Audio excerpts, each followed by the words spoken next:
തിരക്കേറിയ പട്ടണമാണെങ്കിലും ഇവിടെ ശുചിമുറി സൗകര്യം പോലും ലഭ്യമല്ല. കൊട്ടിയം ടൗണിൽ എത്തുന്നവർക്ക് പ്രാഥമിക കൃത്യത്തിനായി ശുചിമുറി വേണമെന്ന ആവശ്യമുയരുന്നു. ആയിരക്കണക്കിന് ജനങ്ങളാണ് കൊട്ടിയത്ത് പല ആവശ്യങ്ങൾക്കായി ദിവസേന വന്നു പോകുന്നത്. ഇതിൽ വിദ്യാർത്ഥികളും ഉദ്യോഗസ്ഥരും വ്യാപാര കേന്ദ്രങ്ങളിൽ എത്തുന്നവരും ദീർഘദൂര യാത്ര ചെയ്യുന്നവരുമുണ്ട്. തിരക്കേറിയ പട്ടണമാണെങ്കിലും ഇവിടെ എത്തുന്നവർക്ക് ശങ്ക മാറ്റാൻ ആശങ്കയാണ്.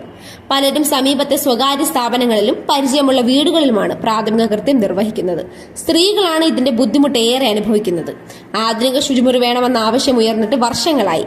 നേരത്തെ കൊട്ടിയം മാർക്കറ്റിനകത്ത് കംഫർട്ട് സ്റ്റേഷൻ ഉണ്ടായിരുന്നു. ഇത് പരിപാലിക്കാൻ ആരുമില്ലാതെ വന്നതുകൊണ്ടും പുറത്തു നിന്നുള്ളവർക്ക് എത്താൻ ബുദ്ധിമുട്ടുള്ളതുകൊണ്ടും ഉപയോഗയോഗ്യമല്ലാതായി. അവിടെ തന്നെ ആധുനിക മാർക്കറ്റിനൊപ്പം പുതിയ കംഫർട്ട് സ്റ്റേഷൻ നിർമ്മിക്കാൻ പദ്ധതി ഉണ്ടെങ്കിലും ഇതും പൊതുജനങ്ങൾക്കായി കാര്യമായ പ്രയോജനം ചെയ്യാനിടയില്ല. കൊട്ടിയം ടൗണിനോട് ചേർന്ന് സ്ഥലം കണ്ടെത്തി എല്ലാവർക്കും പ്രയോജനപ്പെടുന്ന തരത്തിൽ ശുചിമുറി സ്ഥാപിക്കണമെന്ന ആവശ്യമാണ് ഉയരുന്നത്.